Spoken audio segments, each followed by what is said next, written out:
to focus on this first market in their class presentation. The presentation got creamed by the venture capitalists.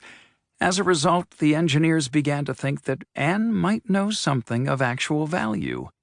When the course was over, the team continued to work on their idea and got a small seed grant from a venture capital firm to develop the business over the summer. Anne, the best writer on the team, took the lead in putting together the funding pitch. Anne was graduating with an offer from a major consulting firm. She told her team about the offer, thus letting them know she had much higher paid options so they would appreciate her and realize that she could make a credible threat to quit. She also intentionally let the engineers try to do things that she knew how to do proficiently, such as making presentations and doing financial projections, so they could see these tasks weren't as easy as they thought. Anne used her accounting and business expertise to review the articles of incorporation for the new company and the funding documents for its financing. Meanwhile, she gathered lots of external information, and being more social than the engineers, built a strong external network in the industry they were set to target. Her outside contacts helped the team get funding after the summer was over and the initial seed grant had run out. Anne had more than business skills. She was also politically savvy and tough. When classes were over and the team was setting up the company, there was one other competitor for the CEO position. Anne told her colleagues she wouldn't join the company if he was named CEO. To show she was serious and to gain further leverage, she had her colleagues meet with other MBAs who might be possible replacements for her. Because she had spent lots of time working with the team, eating lots of pizza and bad Mexican food, the group felt much more comfortable with Anne. In the end, she became co-CEO and found funding for the product at a hedge fund.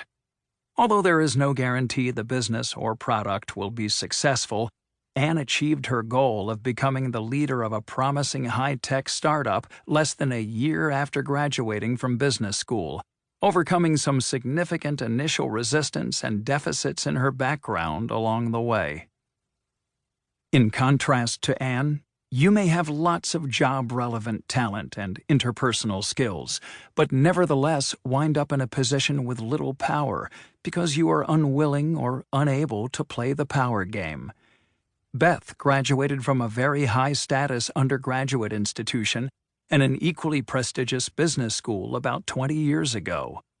When I caught up with her, she had just left the nonprofit she was working for after a new executive director took over.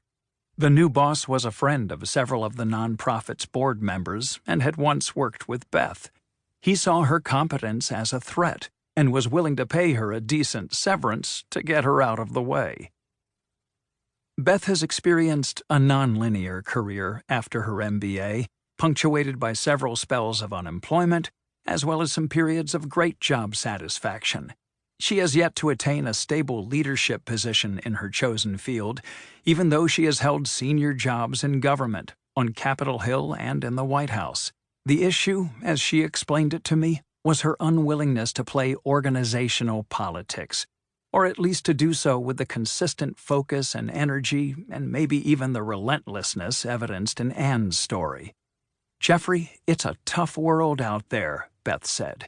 "People take credit for the work of others. People mostly look out for their own careers, often at the expense of the place where they work. The self-promoters get rewarded. Nobody told me that my coworkers would come to the office each day with a driving agenda to protect and then expand their turf. I guess I haven't been willing to be mean enough or calculating enough or to sacrifice things I believed in order to be successful, at least as success is often measured." Systematic empirical research confirms what these two contrasting stories, as well as common sense and everyday experience, suggest. Being politically savvy and seeking power are related to career success and even to managerial performance. For instance, one study investigated the primary motivations of managers and their professional success. One group of managers were primarily motivated by a need for affiliation. They were more interested in being liked than getting things done. A second group were primarily motivated by a need